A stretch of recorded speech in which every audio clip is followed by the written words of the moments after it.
What's going on, everybody? Today is Wednesday, November 6th, episode 10 of Picks and Parlays. We've got the full squad together, and it's the first time we've all been together since a certain sports season came to an end. It's time to face the music, Big Magsy. Yeah, I'm gonna be honest. This past week was the hardest sports week of probably my lifetime. Um, so I first of all I got my wisdom teeth removed last Wednesday. So Wednesday night knocked up on painkillers and my mouth Knocked up. drugged up on painkillers, my mouth puffed up, and getting just the pain was nowhere even close to getting kicked in the nuts in that fifth inning. Um, Aaron Judge dropping that fly ball actually is just. I'll be honest. I've dreamt about it. Like I've it's come into my dreams, and like I've been like in the outfield with him, like watching him drop the ball. You're trying to angels in the outfield help him, and he Like he it's can't do it. I've never, I think I can comfortably say I have never had a worse like sports watching experience than watching the entire World Series play out, and especially that Game Five. So onwards and upwards, Juan Soto, you can kick me in the nuts 10 times harder, brother. So, So which is a worse opt out? Do you think Garrett Cole opting out of the contract or him opting out of covering first base? well, so the Garrett Cole situation, I don't want to talk too much on baseball, but the Garrett Cole situation actually worked out very well for the Yankees. He didn't get that extra year tacked on, and he just came back and is finishing out the contract.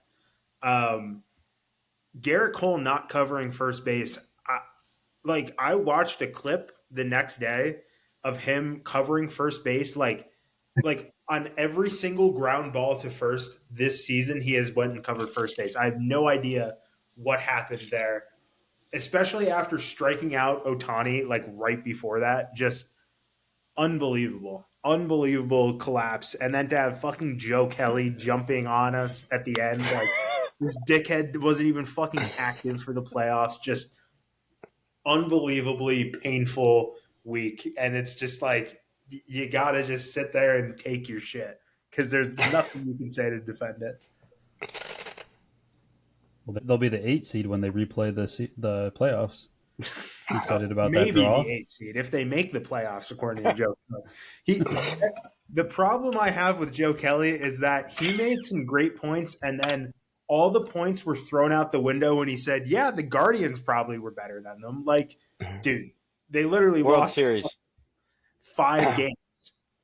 Like, you can make the case that the NL teams were better than the Yankees. Sure, I'll listen to that, but I'm not going to sit here and act like the fucking Cleveland Guardians and the Kansas City Royals were better than the Yankees this fucking postseason. Because, like, let's be honest, playing defense is great and all, but end of the day, you played great defense and lost to the Yankees in the ALCS. So, whatever. That's my piece. Yankees. Did you say at any point you had hoped they were going to come back and win it all? The thought crossed my mind after the Aaron Judge home run. I'm man enough to admit that. At least like the bottom of the fourth, it probably felt pretty good. The vibes when he struck out Otani and the ground ball was hit to Rizzo, like, and they were getting out of the jam, like literally the exhale that came out of me, I was like, shit, man, like maybe they are gonna make this a series. Like, just I agree that you only ever slightly thought they would come back, especially based on this text you sent in our group chat that said, "Fuck everyone, suck my fuck, Yankees in 7." It sounds like somebody who's almost on the verge of coming back. You weren't quite there. Clearly, you didn't have that much enthusiasm in your text, but that's you're on your way. that was the narcotics talking. That wasn't me talking. I don't have a recollection of sending that text message. I did one more thing in that fifth inning. The Volpe, that was a very smart play by him. He just didn't make it. Like, that was a good play. It wasn't a smart spot to throw the ball, I would say. No. Well, it Yeah, was a smart spot to I throw thought the they were ball third base, not in the dirt yeah, at third base. in front of it. Yeah. Yeah. I got up, like, when he struck out Otani and then the ground ball, I got up to go take a piss. And with my back turned, like, I was like, oh shit, what the fuck's going on? And everyone's still on base. I was like, what happened there? I had to wait for the replay. I was like, surely it was a ground ball to first. Garrett Cole covered first base, inning over. Surely. That's not the case. And then Freddie Freeman again just We wasn't have a homer this 2 time. strikes too. I think that goes underappreciated. Yep. That Freddie Yep. Freeman was 2 strikes, and I think he fouled like 3 off. Yeah, he did. I think Teoscar Hernandez too was fucking left down to his side. Just the worst possible like everything. It is the worst way to lose a baseball game is like defensive miscues because Yeah. they just don't happen that often in like Major League Baseball. Compared to like giving up a home run, like shit that happens, or fucking getting shelled, that happens. But like the defense, like just not fielding ground balls and catching fly balls is Just brutal. playing like little Yeah. league baseball. Like, Yeah, playing baseball, yeah. yeah, just literally playing like the just base like we're just playing the sport. Yeah. What's Aaron Judge pinstripe status? He's Oh man, Aaron Judge pinstripes. It's those Just stripes. just on the pants. They're faded. No, I don't go by. You don't lose them off the uniform. They just fade or pop. We're like, this is like it's faded down to like a jersey that you bought and like left in the sun for like 3 or 4 days, 3 or 4 years maybe, and just it's almost basically just a white shirt, but not the stripes are still on there. If you squint, they're still there. But something about a dude that huge having the short pants with the high socks. If he's crushing it, it's awesome. It just looked like a big dude like that. But when he starts to suck, you just start thinking like he looks like a fucking idiot. I don't know. Yeah. Big pants to the ankles. I go back and forth on high socks or pants because I feel like with the Yankees uniform specifically, like low socks, like wearing full pants, I feel like it's a sign of like just the crappier players we've had the last couple of years have worn pants versus high socks. So it kind of put in my head that shitty players for the Yankees wear pants. But I don't know. I do like my favorite part of the sport though is when you guys are in a slump and you see them roll the pants up. Sometimes I like that. I respect that. I feel like I think of it as like a small, fast guy has the high socks with the rolled up pants. Anyways, how about we talk some fucking college football because that wasn't traumatic either from this weekend. Yeah. I'll give the Penn State alum the floor for this one. Well, do we want to say the rankings first? No, I actually put the rankings as kind of what we're going to lead college football with, and then I pressed enter a couple times, and I put the Penn State Ohio State recap right above it. So, Eric got up, coward. Where's he going? What a coward! Eric, you have the floor. All right, sure. So it sucked because I was working this weekend, and then the game started, and then I had to take a 40-minute Uber after work, watching the game going up to watch it with one of my buddies, and that went about as well as it could go because the Uber driver didn't speak English and he didn't want to talk to me anyway, so I just watched the game on my phone up until the point where his phone turned off and he no longer had the directions for where we were going, and I couldn't communicate to him that I would give him my phone so that we would get there on time. But anyway, field goal, getting the ball back, and then a pick six. Couldn't have started 10-0, and I almost sent a text to you guys saying, hey, it'd be so sick if, like, we, for one time in our whole fucking career, like James Franklin's career, we don't just park the buses. We still play like it's the beginning of the game. I know it's corny, but it's 0-0. Just keep scoring. Score. and we parked the buses.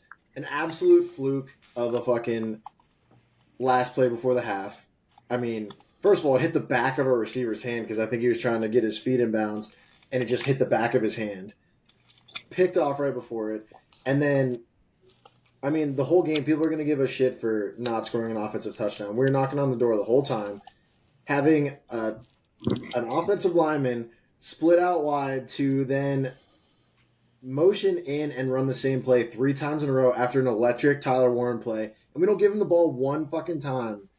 I The have 3 yard stat, line. by the way, on that lineman Yeah, in motion. If you want to hear it, sure. so Yeah. I saw a tweet about this. If you watch those 3 plays in which the last 3 plays at the goal line when the lineman was in motion, he actually only blocked. I believe he was in motion for all 4 plays. He only blocked one dude those entire 4 plays. He whiffed on every one of his blocks besides that. So they essentially were playing with 10 men on the field for those 4 goal line plays. Did you, after the first or the second one, because they did it so many times, I don't remember which one, he stood out there by himself. A corner didn't even go out there. And I don't know, I'll be honest, like, I forget what the formation looked like. I don't know if he reported as eligible, whatever the hell the situation was. But, like, would you consider checking and just throwing it right at him? You might as well. In that situation, I kind of want Aller to, like, defy James Franklin. He's an NFL talent potentially. Like, people see as the tangibles. But just check, just go over his head, just call your own fucking play because that was absolutely ridiculous. And I think James Franklin's a manipulative, abusive boyfriend, emotionally abusive partner because He does he have a does this. goatee. That's true, and like yeah, he does this every fucking year. And then the press conference, he's like, "I know, I hear you. It was bad. I take ownership. We're gonna be better for this, and we're gonna do it next time." And then everybody's like, "Oh yeah, you're right, probably." And every year, I think we're hiding everything. Like we're not blowing teams out. We're hiding stuff for the Ohio State game.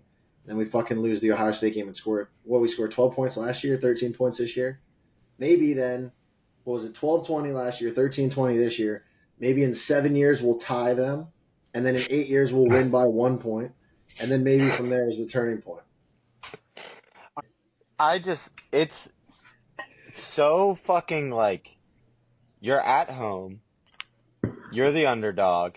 They take your fucking cheeks every goddamn year. And every year you lose the same fucking way because you play the whole game like you're scared to fucking lose it. When you're the underdog. You don't Yeah, have anything to lose in this game. Like, you do, but like at the same time, Well, like if you especially lose this year. this game, yeah, if you lose this game this year, and win out, win the games you're supposed to, you're still in the playoff.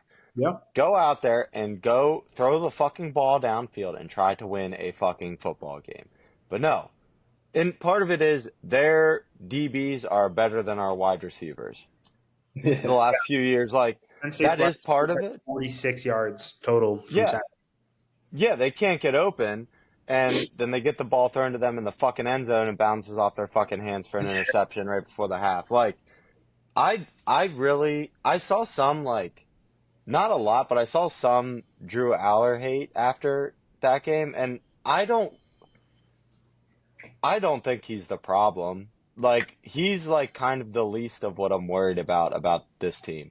What worries me is the wide receivers sucking ass, and like that last drive that Ohio State had to put the game away. That was fucking Ohio pathetic. State has had that drive, though, in some form or another every year for the last 7 years, where they Yeah, just go down and it'll be like Penn State needs a stop here and they can get the ball back. And every year they have this back breaking drive where they're just getting 15-yard chunk plays down the field, boom, boom, boom, running out the clock or going down to score. It's literally just playing the same game every year for 8 years yeah, in a row. And I think that I am a James Franklin defender. I was a James Franklin defender. This year, I've kind of decided enough is enough. But, and this kind of transitions into talking about the rankings a little bit, I will say the committee putting Penn State at 6 kind of tells me that there still is some sort of leeway that they are giving to Penn State, putting them at number 6 with 7-1. And it almost tells me that with 2 losses, there is an avenue for Penn State to probably be in the playoff. I guess it'll depend on how that loss looks. I think the most likely loss coming would be Minnesota in 2 weeks in Minnesota. But I think that the committee kind of sent a message that, while that loss was damning, it still happened to the number 2 team in the country. And Yeah. James Franklin loses the games to the Ohio States and the Michigans of the world, but in terms of big games overall, his record is actually pretty middle of the pack, I think, when it comes to playing in these big games against teams that aren't Michigan and Ohio State. You're not going to win every ranked game, but he wins at a pretty decent clip. And, even the non-ranked but still big games like Auburn from a couple of years ago, or even like these past 2 years with West Virginia hasn't been the team that people thought they were. But going into that game, West Virginia was very hyped in both years. So I think that going into the playoff, there is still reason to have expectations, especially with the current bracket has them playing at home against a Notre Dame team who, every knock you can put on Penn State, you could probably put on Notre Dame as well for how they have underperformed in big games. I think I actually kind of have a spin zone recently. I've been thinking, like, everybody says that the extension of the playoff has kind of was put in place for Penn State. Like, they're saying, like, it's supposed to be an insult stat. And I think it's kind of maybe the opposite now, because they're always saying who's out there, who's next. And Franklin, first of all, it's clearly Franklin that's making the issues, because Kotelnicki's different, new. We do the exact same shit in every game, no matter what coordinator we have there. It happens every time we do stupid shit like this.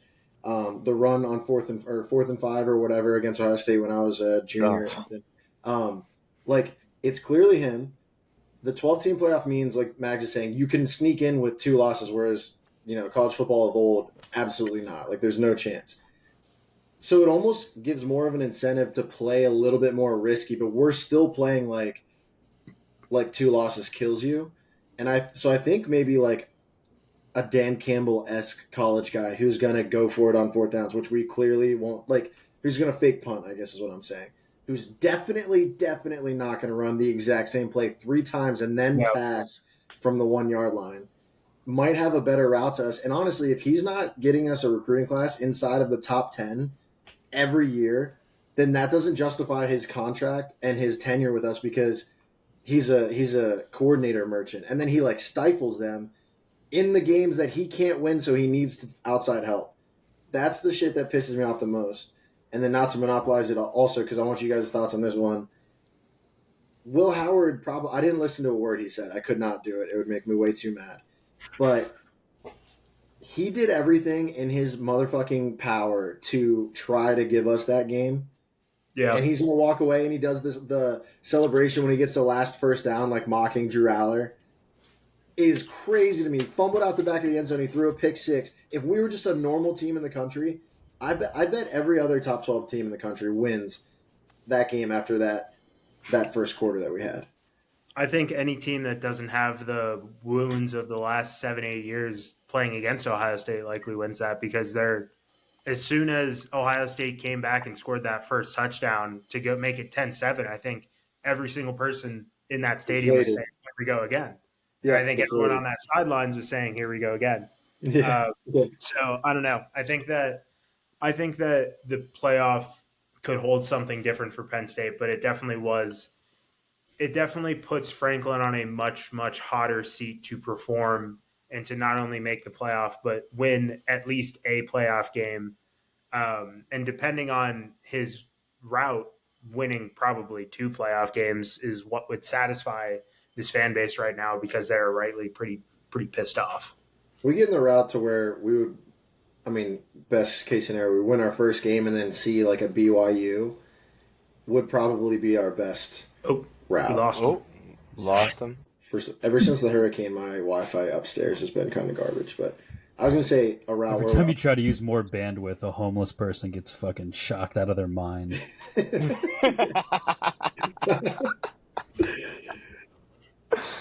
All I'm going to say first win or first game like Notre Dame or something, and then find like a BYU 4 seed or something.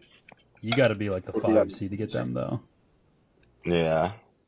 Yeah, so there's a couple that I wanted to talk about. I just had made a couple points for teams that I think overall the rankings are actually pretty solid. I think they're way better than the AP rankings. Um, Oregon 1 is fine. Ohio State 2, I think I would probably put Georgia and Texas ahead of them, but I understand the logic of you have an undefeated number 1 team, and then you're having a team whose only loss is by 1 point to said undefeated number 1 team. So, like I said, I'd probably have Ohio State at 4, but I think that's fine. Miami is the glaring one to me that I felt like they've been too high in the AP rankings, and they fucking put them even higher. I'd put them, I think, between Indiana and BYU. Get a clump of like undefeated teams that you're still not that sure of. I'd put them there, I think. Yeah. It's interesting that the committee is still, it feels like the committee is slowly transitioning into the 2 power conference structure with the Big Ten and SEC, because it feels like there is zero respect being given to the Big 12 at all, with BYU down there at number 9 Yeah. at 8-0, because Miami has played just as weak of a schedule, and they're at number 4 at 9-0.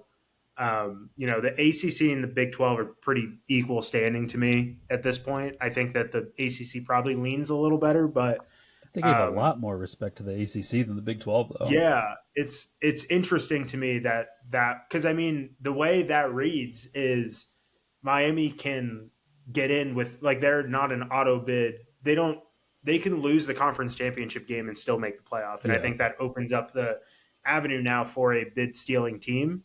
And I think that's a thing that we haven't had to deal with in the past. But Miami at 4, it almost feels like, how can you drop them out with 1 loss?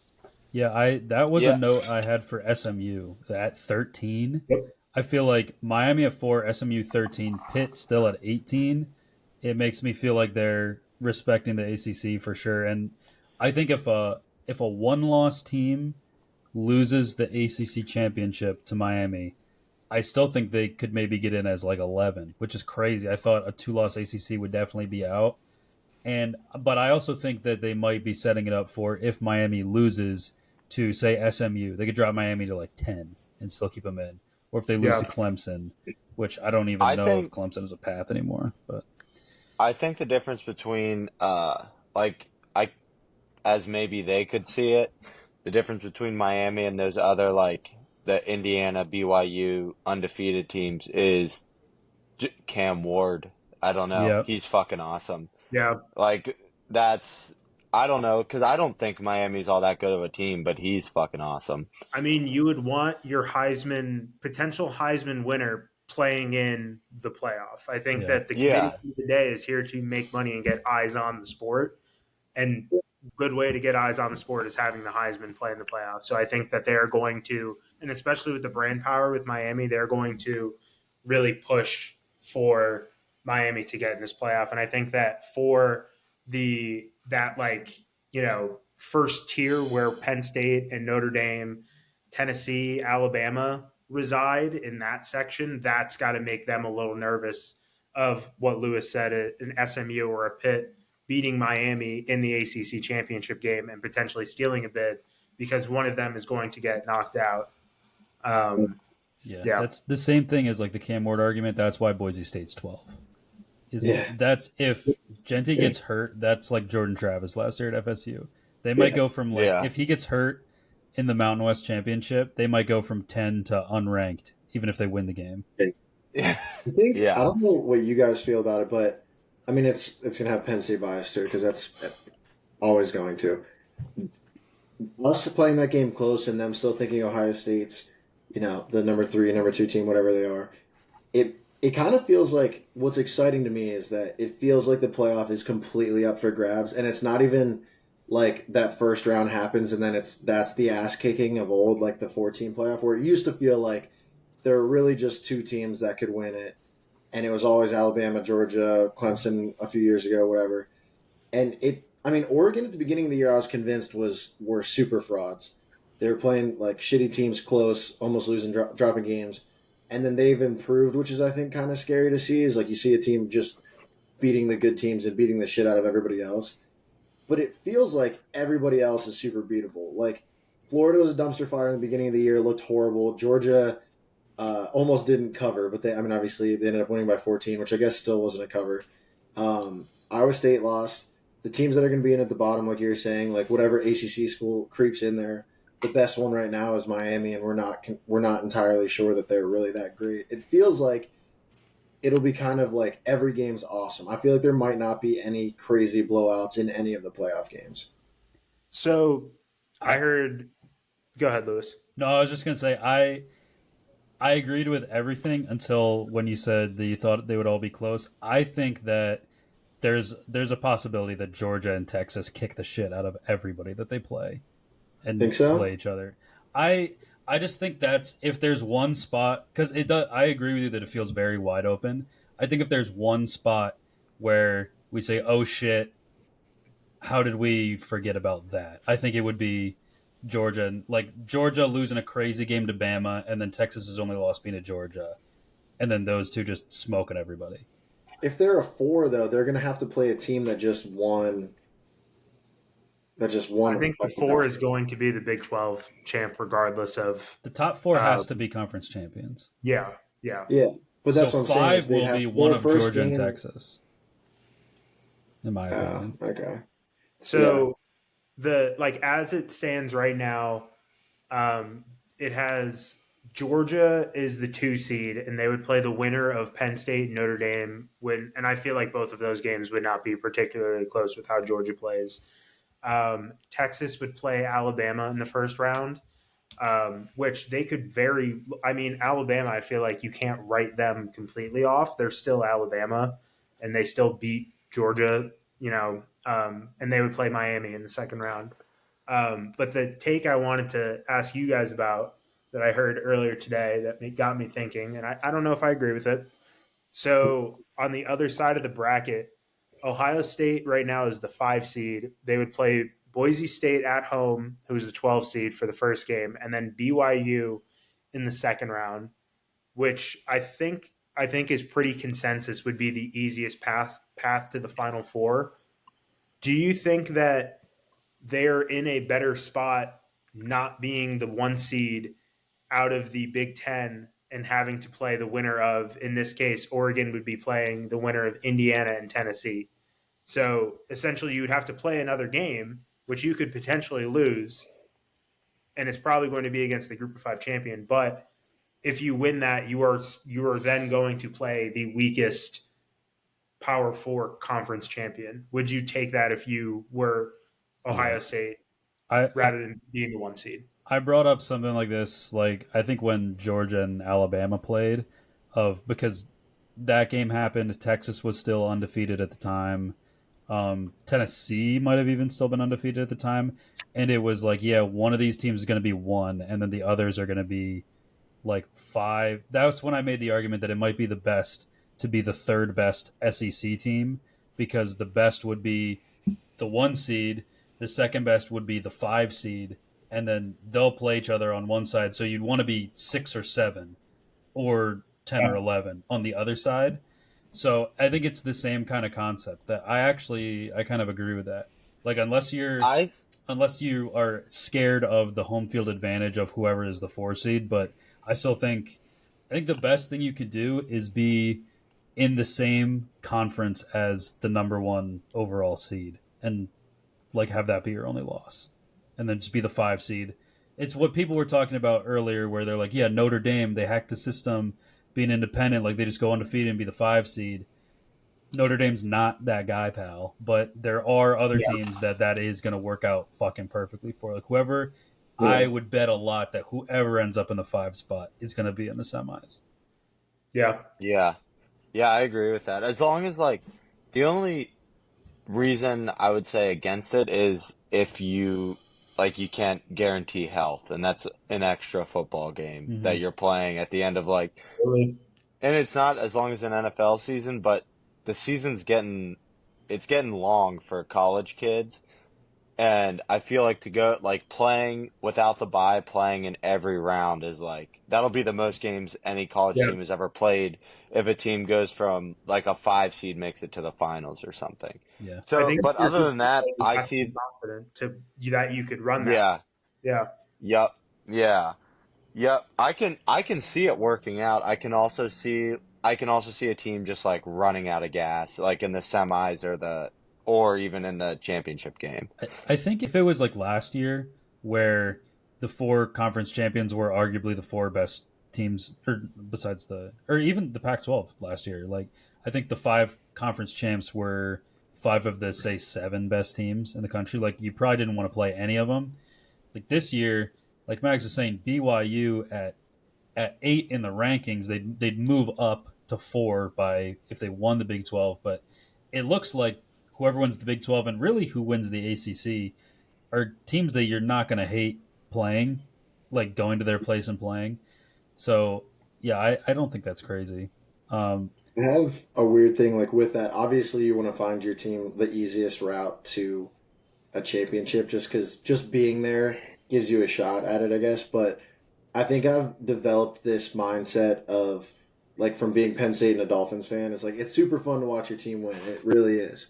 But would I rather just play the harder games immediately, like one less game like Corey's talking about, not risk the injuries, and then you actually know if your team is good enough to potentially actually win it all? Because it would suck if you kind of get the rollover games and then you just get your ass beat in the championship. Then everybody's like, well, they shouldn't have been there anyway. They had the easiest path there.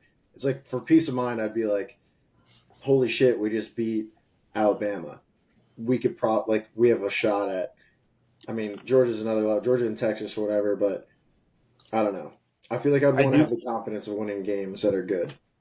I do think though you also have to factor in. So Corey brought up a good point. That is the most games a college team will have ever played if they do run the table. Like these first four teams with the bye are also going to get an entire game's worth of tape on these teams because these teams aren't going to be unless there's an extreme mismatch like in the case of an Ohio State Boise State, like they're not going to be holding something back for the next round because if they lose this game, they're like, you held back your playbook, great, but you're out of the playoff then, right? So I do think that not only is health a really big thing for these games, but like Miami, for example, is going to get to see like Texas and Alabama are going to have to throw everything at each other in order to win that game. Like Miami is going to have so much tape on what Quinn Ewers is going to look like under pressure in these big games, or they already know what Milrow looks like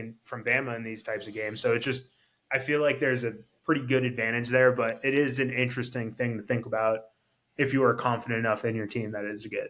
Yeah, and they It'll can't do be anything about it because they're Miami against It's true. Texas. Busy jet ski. next week. We have two loser leaves town games. Hmm. In Bama and LSU, and then Georgia and Ole Miss. So like Georgia can if Georgia lose. only beats if Georgia hits a field goal late to beat Ole Miss, do we feel like they're awesome? Because I feel like Ole Miss is super, like they're. I guess they're winning more games and they're playing better Ole, opponents, but they seem like a Wisconsin on a good year for us. I I also think Lane Kiffin is also James Franklin. hmm So like if Georgia comes out and like Ole Miss does what Penn State does, like I'm not gonna be shocked because they do the same fucking every year. Ole Miss does the same thing. Like this year's a little different because they lost early, but it's like oh shit, they're up there number 6, number 7. Like oh shit, going to Tuscaloosa or fucking like A&M's come to town or whatever the fuck it Yep. is, and they just shit down their leg. I mean, Like they just do it every fucking time. I will also say for Georgia, Kirby Smart would be the only guy in these playoffs that has won a national championship. Am I wrong? Right? Am I missing someone here? Ryan Day hasn't won one, right? No, he hasn't. Yeah, you're right. Lanning, no. Yeah, like you're going to be at a pretty distinct coaching disadvantage for every single school here, like in the playoff playing against Georgia because Georgia knows exactly what they need to do to win a national championship. And obviously, we just saw it with Ryan Day and James Franklin this past weekend. Coaching matters in these big games, and I think that, like, I would prefer to be on the complete opposite side of the bracket and hope Georgia experiences injuries, because I do think if Georgia got into the playoff, I would be betting on them to win it. I still think they're a very good team. But we don't root for injuries, though. I think that too. Kirby's also not afraid to lay a stinker. Like he's been there, done that a few times too. It just so happened that like most of his stinkers were against Nick Saban. Yeah, and Beck isn't like, I was gonna say he's no Stetson Bennett, but I guess that's kind of a funny. Like he's way more athletically gifted, but it seems like he's not like. I'm trying to think of somebody who Stetson Bennett's good to relate to, or in college, because he's just like reliable, gets it done. He's like a Trace McSorley. Like he's not going to be the reason you win a game. It didn't feel like, but he's like he just does what kind of is needed from him. But Carson Beck was like seeing ghosts last week. He just, I don't know. Should be getting more hate than he does, I think, as a society. Yeah. I feel like he's a very hateable dude. Not enough people hate him. Wasn't he like the projected number 1 overall pick preseason? I think he was. So. He's been super disappointing, and he has it's not the same face that he makes, but it's the same, like, he's got like the Eli Manning vibe after he throws a pick. Like that just like dumbfounded fucking stupid fucking look on his face. Spencer Rattler a little bit. That like face, like just... It's like, man, I want to see this guy get fucking his clock clean. Don't root for anything. I don't know how he dates a Cavender. That's crazy to me. Is he the one that they compared to the Sloth from Ice Age? Because he his does eyes are look so. like the Sloth. He's like a hammerhead shark. He does not get enough hate, and I'm hoping that this can kickstart a hate campaign against him. Yeah, it could. I mean, we have a huge following now. Yeah. So.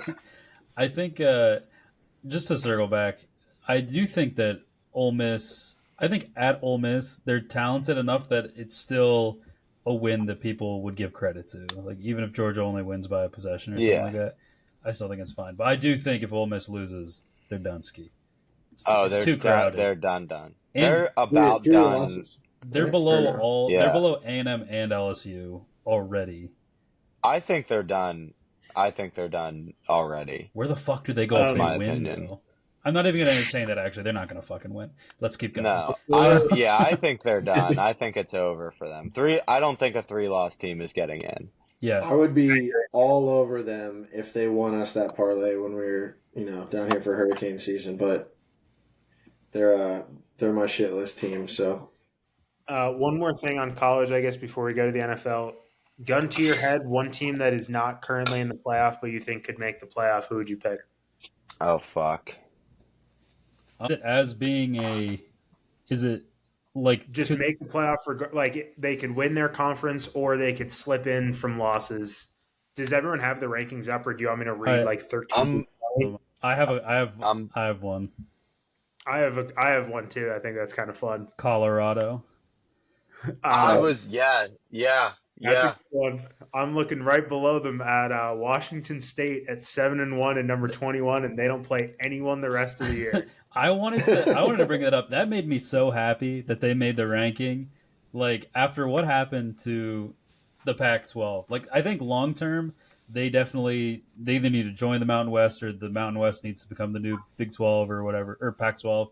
But that was nice to see that they didn't get hosed for not jumping ship with everybody. I think optics purposes, they don't make the playoff because I don't think the committee wants to spotlight the shittiness that went down with the Pac-12 and Big 10. But 11-1 Washington State could force some uncomfortable conversations. Yeah. The only thing is, it looks like Iowa State has a complete cakewalk to the end of the season too, and they would have one loss.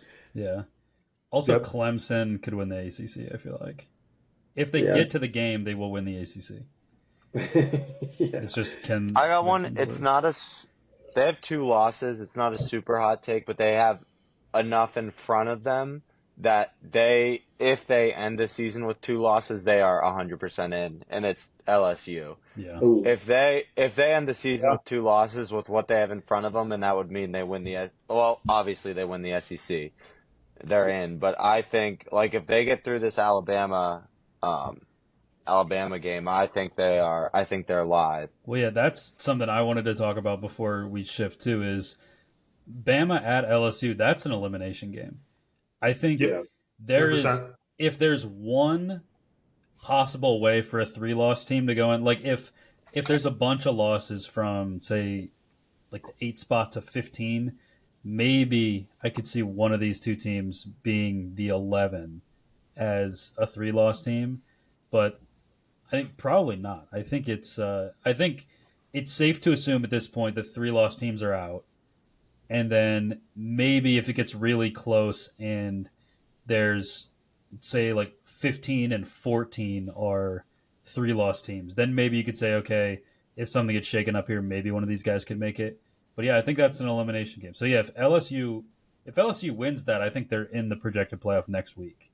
Yeah. It's hard. It would be hard for LSU if they lost because their losses will get they're bad. Like they're going to be unranked losses. A&M's ranked.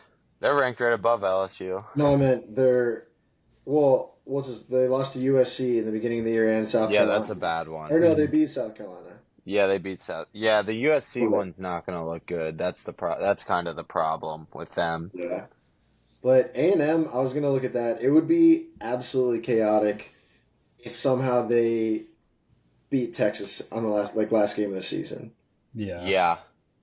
Yeah, they're not dead yet. Like the heartbeat's slowing, but they're not dead. If they beat Round of Texas, later. Yeah. yeah.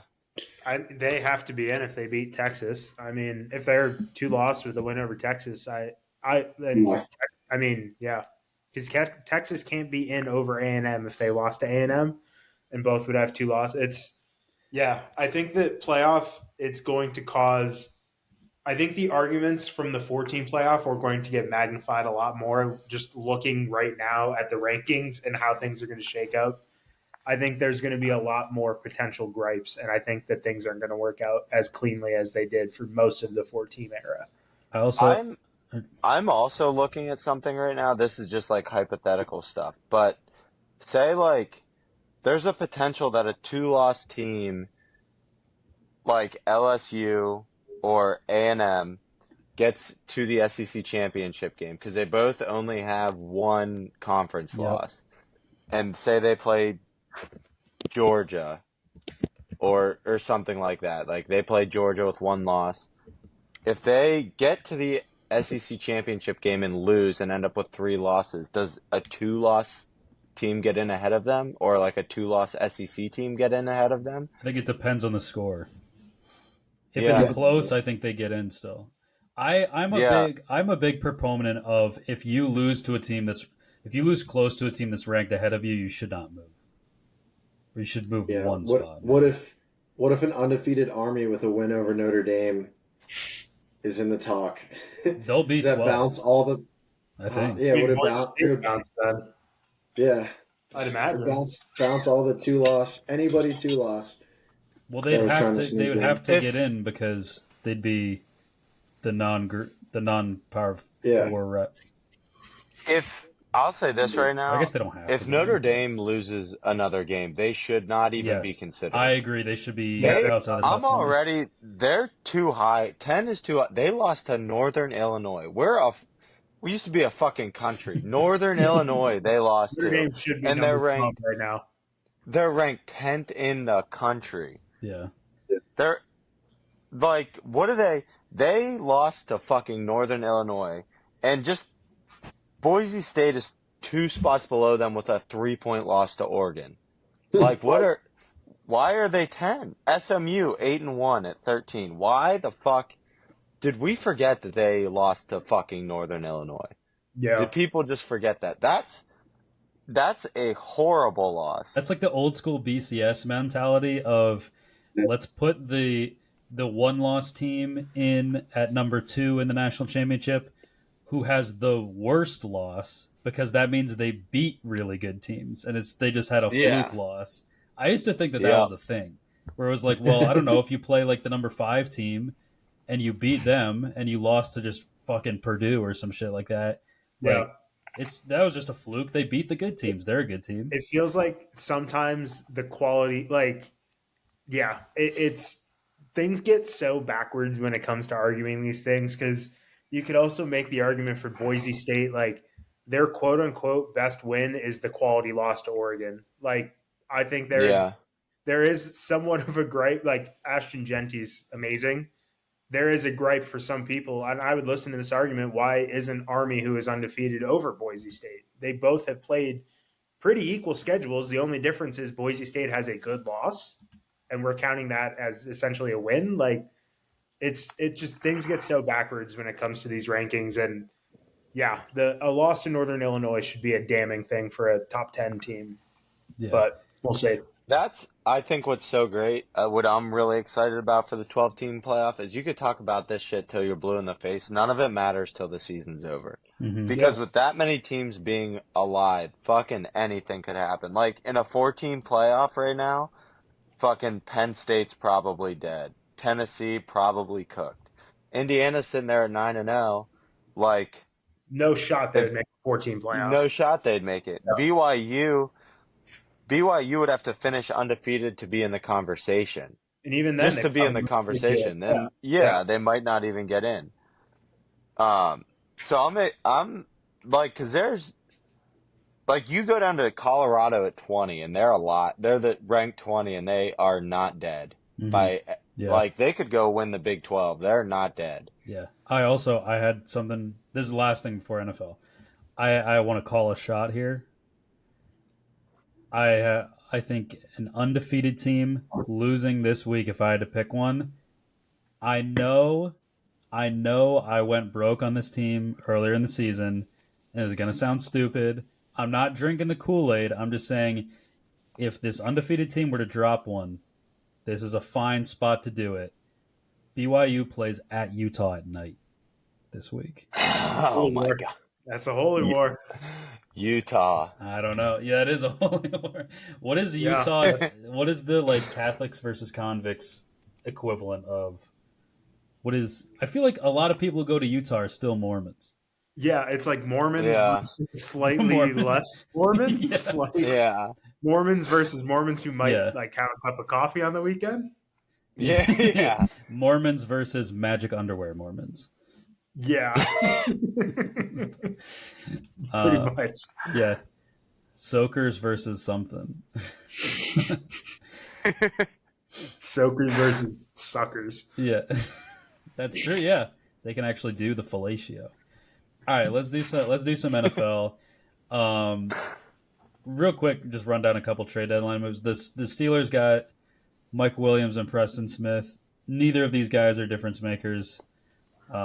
But it's 2 new bodies in the building. Whatever. I wish Eric was still on because I wanted to ask him when is the right time for the Dolphins to blow it up. Because I was seeing Tyreek Hill rumors, and if they're still going to lose games with Tua, just fucking blow it up. Yeah. How much do you think Tyreek Hill will be worth? I mean, how high of a draft pick would you be willing to give up for Tyreek Hill right now? Starting next year, I guess, because the deadline's over. I think he'd be like 2 firsts. I think 2 firsts. Doesn't he I was going to say a first plus some picks. Doesn't he have this year 2 more years? I feel like wide receivers, especially Tyreek, like being older, I could see a second getting it done depending on the market for Tyreek. I don't know. Think so? I always undervalue like these things. Like some of these Chase Claypool was a second. Well, yeah, that one. That was any move made by the Chicago Bears cannot be compared to any other move that a confident NFL team would make. Yep. The crazy thing is the same GM within a few months also made the Panthers trade. The snow of the century. Yeah. One of the best trades I've ever seen. Yeah. I think the big ones, too, that I don't really care to talk about, but just are noteworthy. Marshawn Lattimore to the Commanders.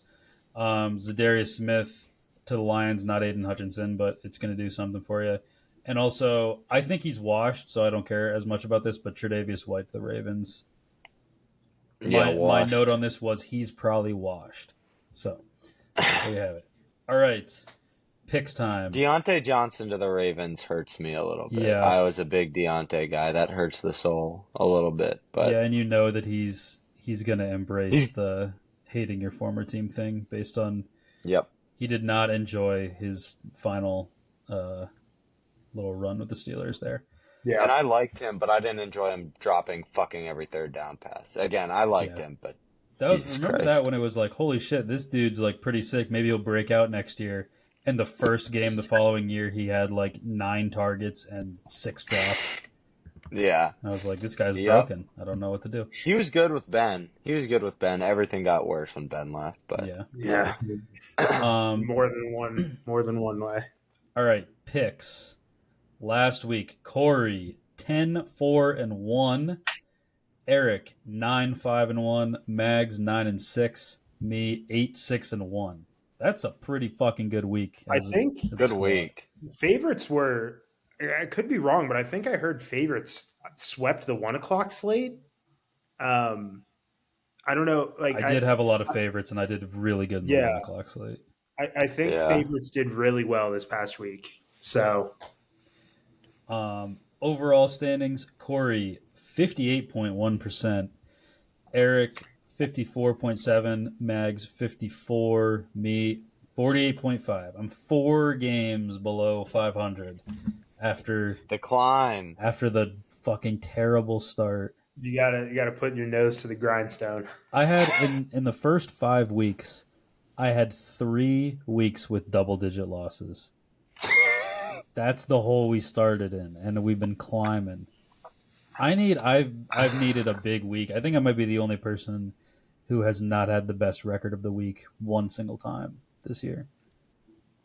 Yeah, like not even. Yeah, I went 10-4 once, and Eric went 11-3 that week. So yeah, I'm the 8-6-1 over 500 and having like not gaining ground is tough. I know that's crazy, right? Yeah. And then the dick picks. This is where I shine though. Eric 6-3, I'm 5-4, Mags 4-4-1, Corey 3-4-2. Yeah, that's a record. Yeah, Mr. Push. You're just backing. You're not trusting your own thoughts here. You're killing it with your other picks. You're just not. I'm just picking the wrong one every time. That is crazy that you win like 2/3 of your games every week and you can't pick.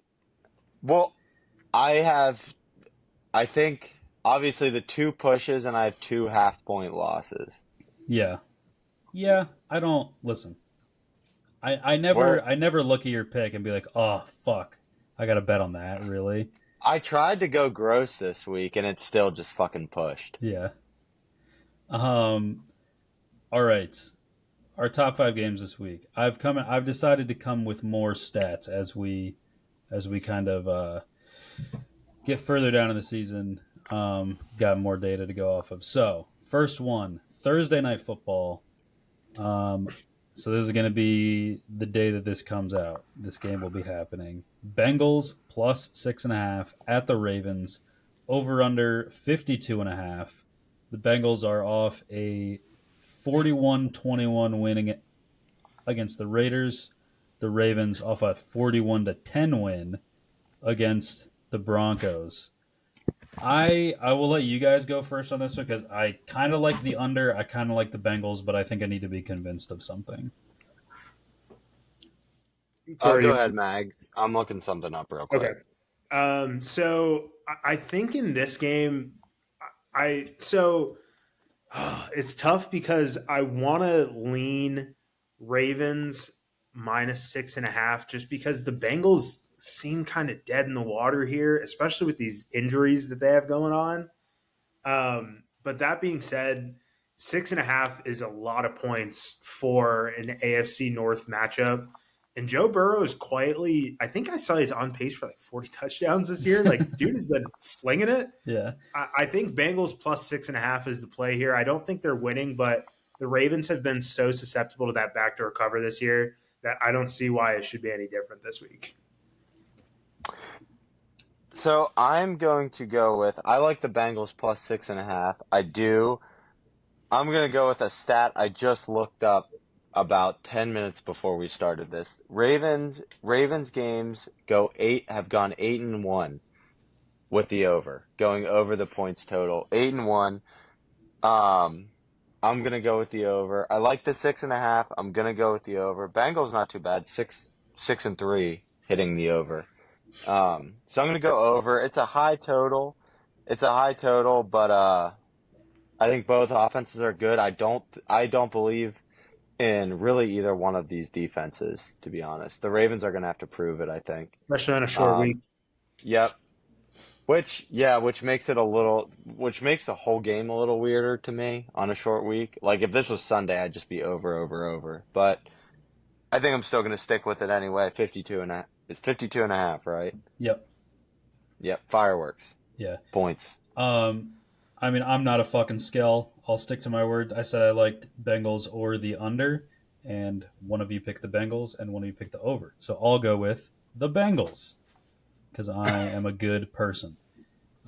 I also, yeah, I feel like the Bengals now is what I was trying to bet on the Bengals as in like week 4, where I'm like, the Bengals are too good for this record. They're too good for these lines. I'm going to still bet the Bengals. And they were proving me very wrong. Yeah, Joe Burrow, I think, has turned a corner, and I'm into what I've been seeing. So, yeah, division game, short week. Yeah, I'll take the Bengals plus six I and a I half. mostly I mostly wanted to just say the 8-1 over stat. Yeah, that is a great For stat. sure, like because it's a fucking 8-1 hitting overs at 8 out of 9 games is fucking crazy. A lot. Um, I might still end up taking the Bengals, but I'm 8-1. There you go. Yeah. All right. Yep. Yeah. Next game, 49ers minus 5.5 at the Bucks. Over under 50.5. The Niners are off a bye, and the Bucks are off a 30-24 overtime loss at the Chiefs. I feel pretty strongly on this one, and I feel like it feels like a really dumb play, but not square dumb. It just feels dumb. But I'm going to bet the Niners minus 5.5. I think off the bye is something that I never respect enough, and I'm going to respect it here. Bucks off an emotional loss. I don't love when people are like, "Oh yeah, it's an emotional loss." You get a whole fucking week to get over it. But I think that the reaction is going to be the Bucks went to overtime with an undefeated team. That's really fucking impressive. They're going to easily cover 5.5, and I think the fact that they're at home even plays into that. It's just one of those where it feels like everything's going so hard one way that I have to go the other way. That's the other thing too is the Bucks covered last week. If the Bucks didn't cover last week, then I'd be like, ooh, you like cover ping pong. Like I don't know how I feel about it, but yeah, I think that combined with Niners off a bye, I'm gonna just grip and rip. This is right around where the Niners start to turn it on too. Like they're 4-4 right now. If they finished the season like 12-5, I would not be surprised. I'm gonna just piggyback off that. Everything you basically said was exactly what I thought about this game. Mm-hmm. I was like, Bucks just covered a big spread, prime time against the Chiefs. Everyone just saw them play with the Chiefs. 60 minutes, they gave it up in overtime, whatever. Um, Kyle Shanahan off a bye against Todd Bowles is Yeah, quite a mismatch in my opinion. Yeah. Um, I didn't and think about that, but yeah, yeah. yeah, Yeah. and I like the Bucks. They're not a bad team. I think they're a solid football team, but they're very injured still. And I just don't think they're going to be able to overcome like not having those weapons. And again, I think it's like Bucks 5.5 is kind of a bigger spread. I think people see Bucks just covered a big spread, got another medium big spread. Take the Bucks again, but no, flip Niners. I'm going Niners minus 5.5 off the bye. Yeah, I mean, it makes me nervous that I'm also on Niners minus 5.5, and I think you should lock in this line now because I think McCaffrey's coming back this week yep. based on Yeah, everything I've read, and I think Debo is healthy. coming back. Yeah, Ayuk's I done think for the so season, too. right? Is Ayuk done? Yeah, yeah, Yeah. he's done. So, like, Niners getting healthy, I think, both of you are right. Like, Niners, they kick it into gear this time. The only thing that makes me nervous about 5.5, it's literally just founded in it makes me suspicious of how great of a play this is at, like it just seems like everything is breaking so perfectly for this to be Niners minus 5.5. Only thing going against them is this game is in Tampa Bay. It's a 1 o'clock game. So, West Coast team traveling across the country, maybe, but That's true. yeah, I think you have to take Niners minus 5.5 and live with yourself if that doesn't work out because it's just too much of a layup. I'd be scared of what you said Yeah. if it was like 4, but I think 5.5. It's like they're daring you to take the Niners, and I'm not a pussy. Yeah. And also, I agree because the Niners have been like generally disappointing, yeah, and they don't feel like they should be catching 5.5, but they are. So yeah. I'm taking it. Also, Yeah. what you said, Corey, when you said Shanahan off a bye against Todd Bowles, I think that's an exercise I maybe need to do is just say the coaches' names out loud as I am like writing down the Yeah. pick, and I'm like, is that actually what I want to be doing? Because if I was betting on, I want to bet on Todd Bowles. Right. Like, I think Todd Bowles is pretty universally accepted as one of the worst. I don't know, like he's a bottom quarter man or I said manager, head coach, I think, right? I mean, Yeah. I would imagine he's on it. The Bucks are performing just well enough to where I could see them bringing him back, but as soon as they have expectations and lose, Todd Bowles will be the first guy out the door. But Yeah.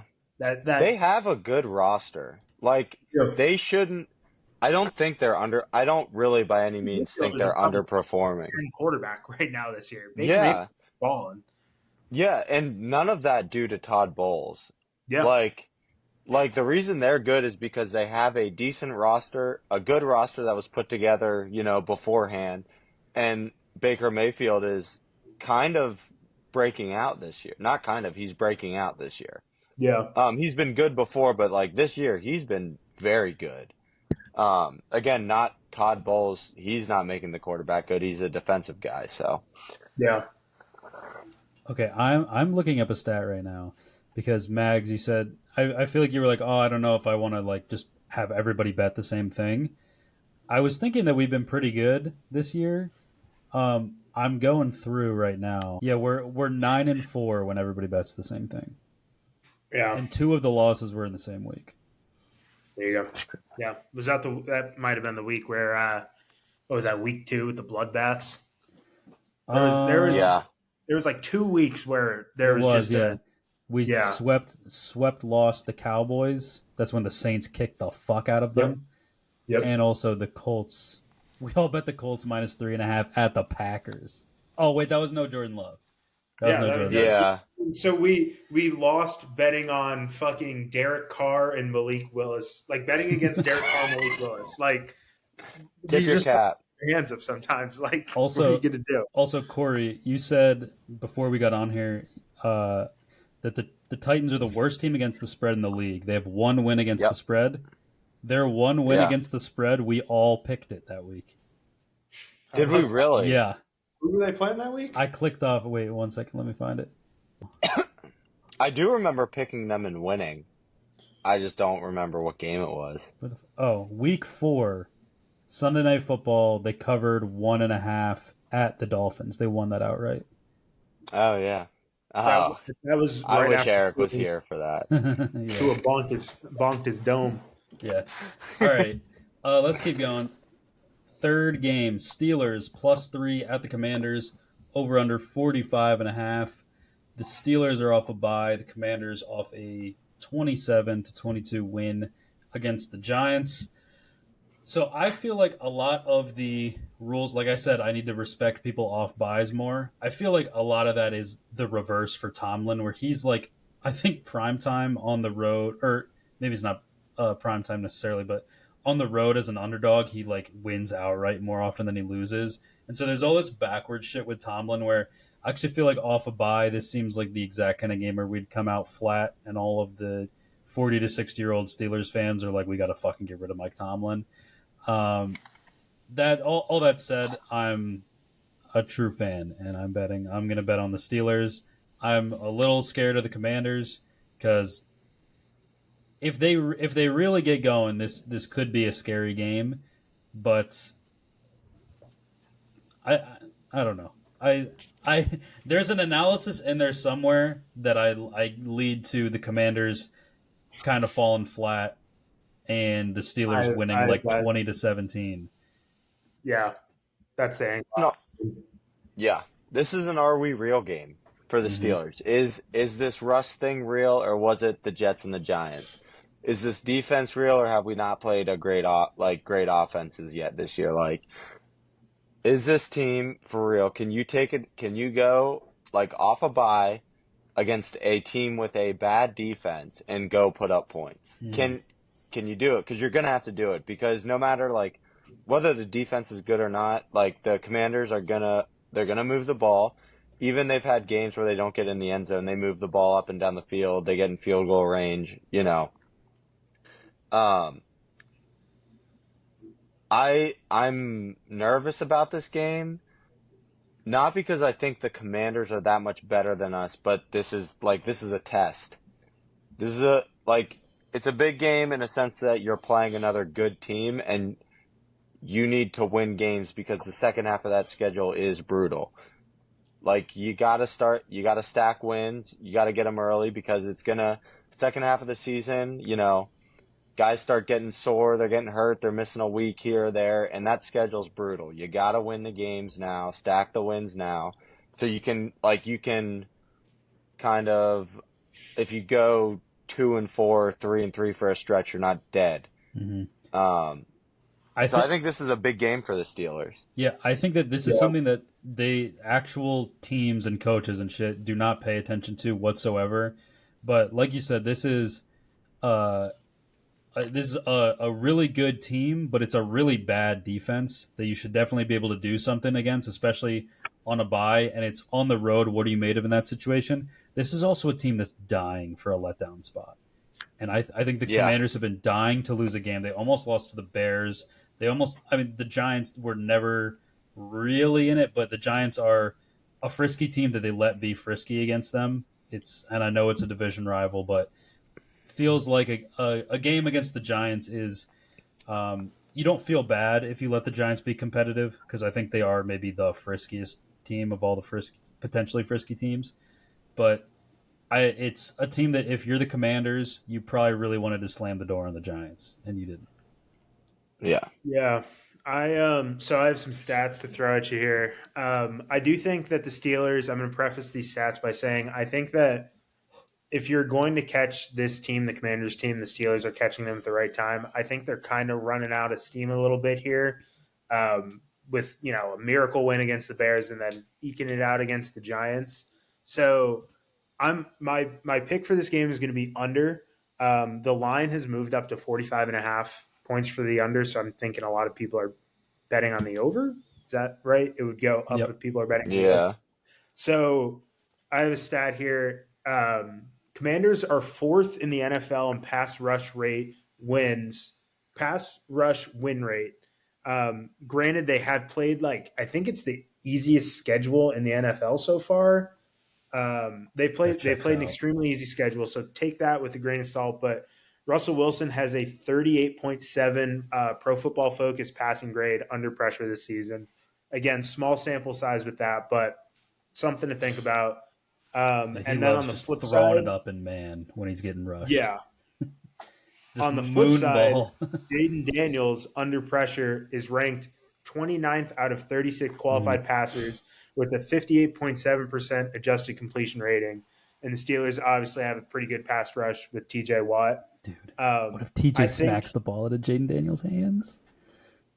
I think Lewis, you were right on it. Where Mike Tomlin coming out of a bye, this has been in the past a letdown spot for the Steelers. Tomlin kind of has a couple eggs left in him, like he just lays randomly throughout the year, and there is a possibility for it in this game, which is why I am more confident in taking the under here because I think that this is a game where people are going to be looking at it for a lot of points because of how the Steelers offense looked those 2 weeks with Russ and how Jaden Daniels has looked, but I just think that a rested Steelers defense going against a tired Commanders offense and a Steelers offense that we don't really know what we're getting out of, it just feels like a recipe for not a lot of points in like a 20-17 kind of game.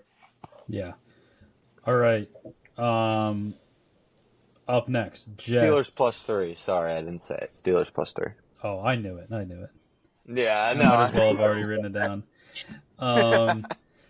All right. Up next, Jets +1.5 at the Cardinals.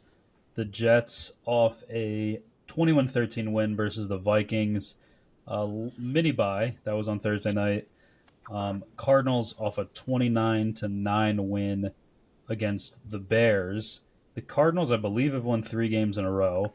This is very unlike them. I think the Jets are. I think they're doing the thing. I think that they were like 2-4 or something like that, and people were like, "All right, the Jets are going to turn around and they're going to be fine." And they kept losing, and people are right when people are like, "The Jets actually fucking suck." That's when they beat the Texans in primetime last week. I think it's going to continue. The Cardinals, it's kind of like the Commanders for me. They're a team that's begging for somebody to beat them. And they're doing it in very Cardinals fashion, where you're like, okay, this is the letdown spot week, and they fucking kill the team that they're playing. And it's like, how did the Cardinals just do that? And they've done it 2 or 3 times in a row now. This is right when everybody gets on the Cardinals bandwagon, and I think they might get fucking smoked by the Jets this week. I know that's kind of a crazy thing to say, but yeah, I'm on the Jets heavy right now. I think they're going to win outright. I think I'm with you, Lewis. I feel like the Jets. I'm taking the Jets +1.5 as well, just because it feels like this roster is too talented to miss the playoffs. And if this roster is going to make the playoffs, they have to go now. And I feel like they could lose if they lose this week. I'm not betting on them the rest of the year, but I think that it is a mini bye week for Aaron Rodgers to kind of get healthier a little bit and rest up a little more. So I really like the Jets in this game, and I feel like the Cardinals play so much better as underdogs than as heavy favorites or even favorites in any games. I would like if this line was Jets. I mean, that's a bad example, but if the Cardinals were like +8.5 against a team, I'm taking them every time. But if they are favored at any point, I'm not taking them. So Jets +1.5. Phew, we're kind of all seeing everything the same this week because I like the Jets as well. They had, I remember last week we were talking before the Texans game. We were talking about the because I think were all 3 of us on the Jets and Eric was on the Texans maybe. Mags had the I don't under, which remember. also won. I know that. Yeah, so I remember I was looking at the Jets. They just lost 5 in a row against the spread before that game. So I think they got that win. I think they're due for another one. I do like them here. I think they have the better roster. I think they'll be able to get the run game going against the Cardinals. Their offensive line is bad, but the Cardinals, I believe I saw this going into the Bears game. Their pass rush fucking sucks. Yeah. So I think the Rodgers with time is not a good recipe for Cardinals defensive success with Garrett Wilson and Devontae Adams and Breece Hall. I think they just probably go in there and they might stomp. I wouldn't be surprised if they stomp them. I'm thinking this is like a 14-point win. Yeah, I was gonna say 10, but yeah, I think they could potentially just kind of control the game, which is crazy because they've been bad and the Cardinals have been good, but yeah, I'm fading both of those things. Yeah, anybody who's bet for more than like a season knows how this feels. I think. Yeah, yeah, yeah. It's just like you're trying to time it. Right. You're like, which week is the week? Yeah, and it's almost like this is one that almost feels too perfect. Like that's what Mags was saying about the Niners earlier. It feels like this should be such. Both of these teams, like the Cardinals, are ready to swing hard the Jets feel like they're just starting to swing hard the other direction. Feels like this should be Yeah. a momentum rider that people are like, how the fuck did I miss that? But Yep. I feel like we're gassing No up one too stays much hot now. forever in the So, NFL. yeah. Speaking of staying hot in the NFL forever, the Lions -3.5 at the Texans, over under 49.5. This is on Sunday Night Football. Lions off a 24-14 win at the Packers. The Texans, actually the only team that we're talking about that's off a loss, I believe. Like we said, lost at the Jets. I gotta commend Corey. Last week, the best team in the NFL only needed to cover 2.5 points, and he was the only one who won the game. So congratulations for having the guts to bet on the best team in the NFL to cover a Yeah. field goal. I'm gonna say this is like a close my eyes and bet it. Declared last week, maybe the week before, I am going to ride the Lions until they lose. This kind of feels like the game we were talking about with like the Jets game. Like at some point, like I just said it, no one stays hot forever in the NFL. I'm comfortable betting betting the Lions, and I'll miss the week. Like when the week comes, and I'll reassess after that. I'm gonna keep putting my money on the Lions until they force me not to. That's that's it. No other analysis. They're fucking good. I love Jameer Gibbs. Just like watching him, he's so fucking fast. And that's Lions -3.5. I don't know. Until they lose, I'm just gonna keep giving them my money. Yeah, I've decided that I'm going to do the same thing. I feel like the Texans are a team that I've been saying for a while that they're not as good as their record says. And when a team like that gets beat by a Jets team who had 2 wins coming into the game, makes you think, okay, they got their comeuppance now. Here they'll cover as dogs. But I think that next week, I don't even know who the Texans play, but that'll be the get right where you say, okay, that was a little weird against the Jets. Now they go play the Lions. I think they could get really pushed around by the Lions. And yeah, I'm hopping on the train with you, Corey. I think it's just stupid to bet against the Lions if the number is less than like 5. So I'm gonna bet on the Yeah, Lions. Yeah, I think I'm with you. Learned my lesson last week. I think this Lions team is just they're the real deal here, and they're on a revenge tour, and they are not only winning these games but like running up the score in these games. Um, I saw the line started at Texans -4.5, so the public was on 4.5 for the Texans. Um, it's another one of those games that it just feels like too much of a no brainer to me where I'm like, like, am I really? But like you said, I'm betting on the best team in the NFL to cover 3.5 points against a team that is extremely injured and is missing, Stephon Diggs and who didn't they just lose? Is Nico Tank Dell Collins playing this might week? play, I think, actually. Yeah, like their receiving core is banged up. I just you gotta if you lose this game betting on the Lions, then you kind of just say so be it. So I'm taking Lions -3.5 here, and Jared Goff playing inside. This should be a no brainer, and you should be able to turn this off at halftime. Yeah, this is unfortunately we can't even do the teams losing against the spread the week after they play the Lions because the Packers are on a bye this week. Because I started to look that up and I knew based on some of my Packers friends I knew they were on a bye this week, so that sucks. But the the other thing about the Lions, like you said, they've been killing teams. Their spread record is the same as their win-loss record. 7-1 against the spread, 7-1 With the Lions, on the year. the Bucks in like week The Buck- 2 Bucks, yeah. or 3. sorry. Yep. So yeah, there I'm just gonna keep putting my normally this is a spot where I would be like, that doesn't make sense. It should be like 6 and I'm gonna take the Texans, but I'm just Yeah, not going to. The Bucks yeah, won outright in Detroit. Yeah. it's crazy. Yep. Yeah, I mean the Lions. I don't know their schedule off the top of my head, but honestly, the only team I would probably pick to beat the Lions right now would be the Chiefs. Other than that, I would imagine the Lions should go 15-1, 16-1, whatever the fucking number is now in the NFL, 17-1.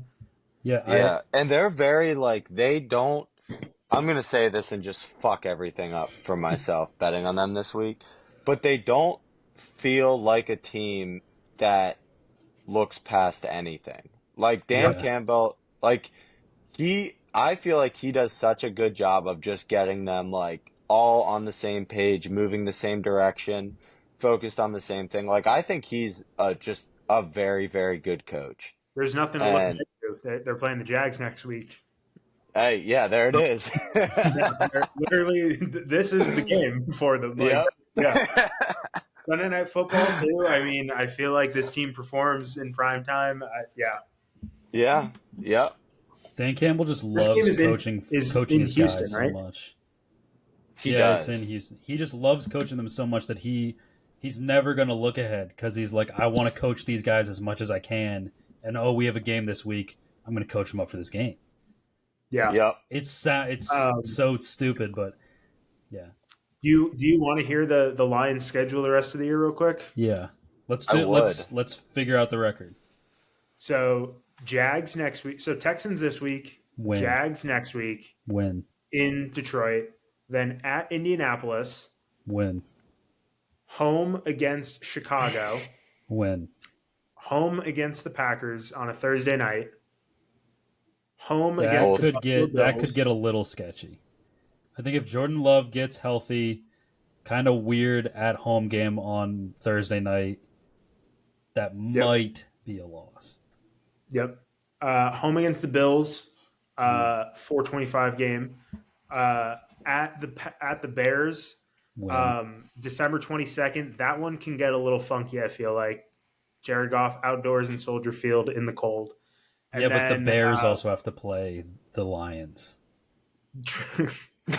and then week 17 at San Francisco. Ooh, Monday night game, that's and a tough then one. week 18, time to be determined, home against the Vikings. So I think the three hardest games are that Packers, Bills, Niners stretch with the Bears thrown in there. But I bet they lose like to you the said, Niners. At the Niners in San Francisco. I mean, Dan Campbell loves coaching these guys. I don't know.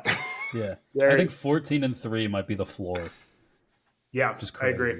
I would be surprised if they came out of that 4-game stretch 2-2.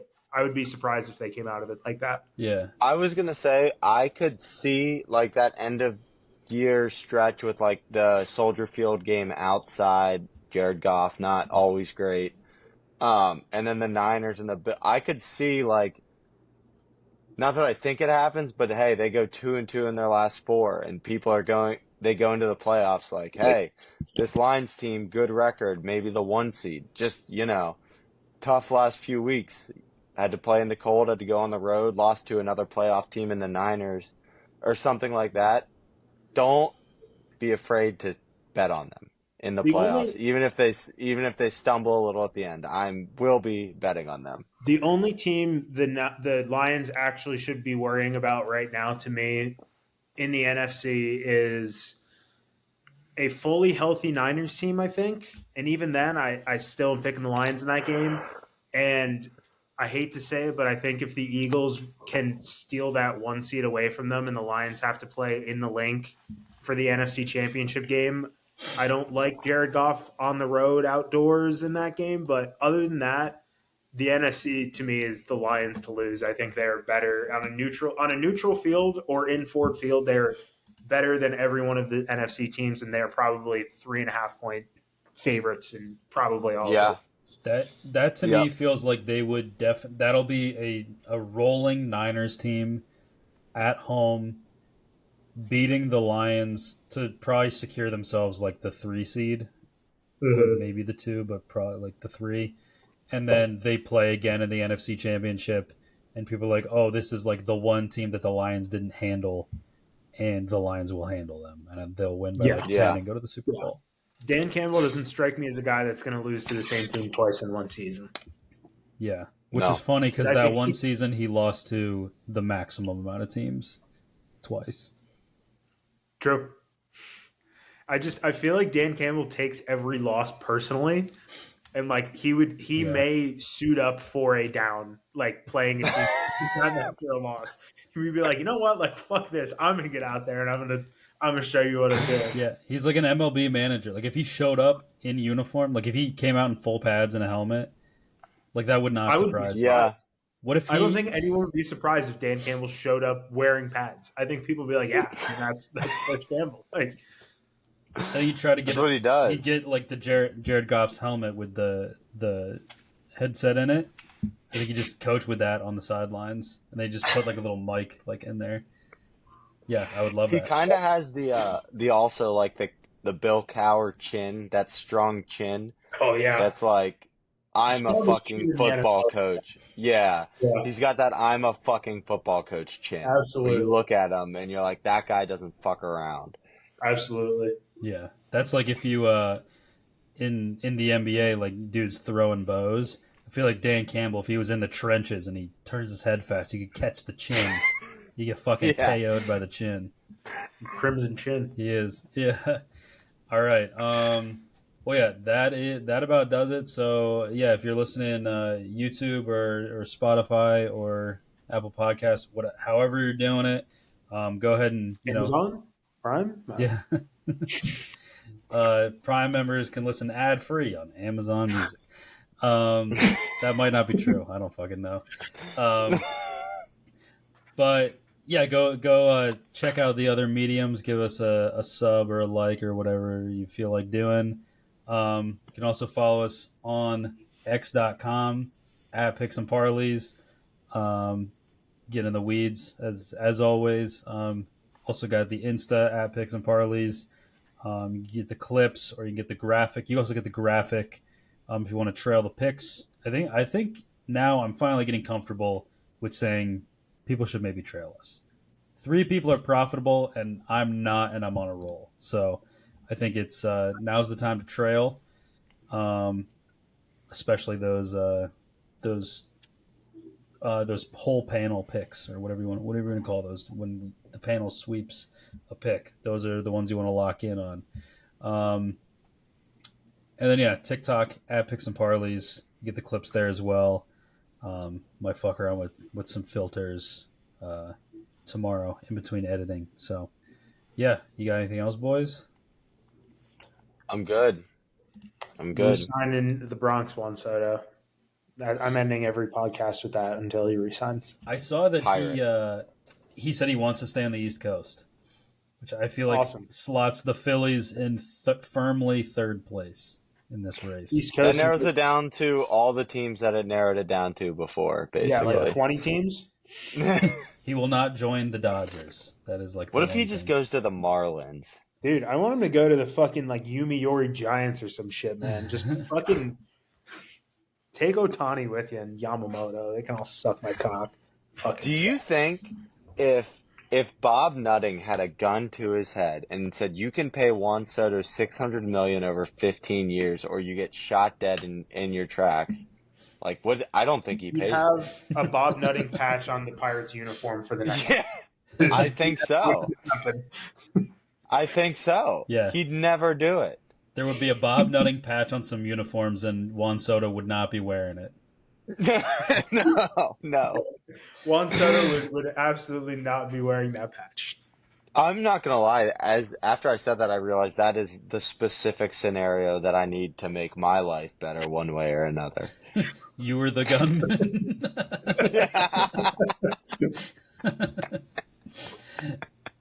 Ask Eric. Hey, we have an Eric Harris on this podcast. You could ask him about the ins and outs. It wouldn't be the first billionaire with an attempted assassination attempt in Western Pennsylvania this year. No, So. not the first tragedy involving Eric Harris and a gun. Yeah, send him as your. Yeah, you don't have to. Just send him. He knows what he's up to. All right. Well, that's going to do it. I think we might have just got the clip. That's going to do it. Thank you guys so much for listening, and we'll see you all next time.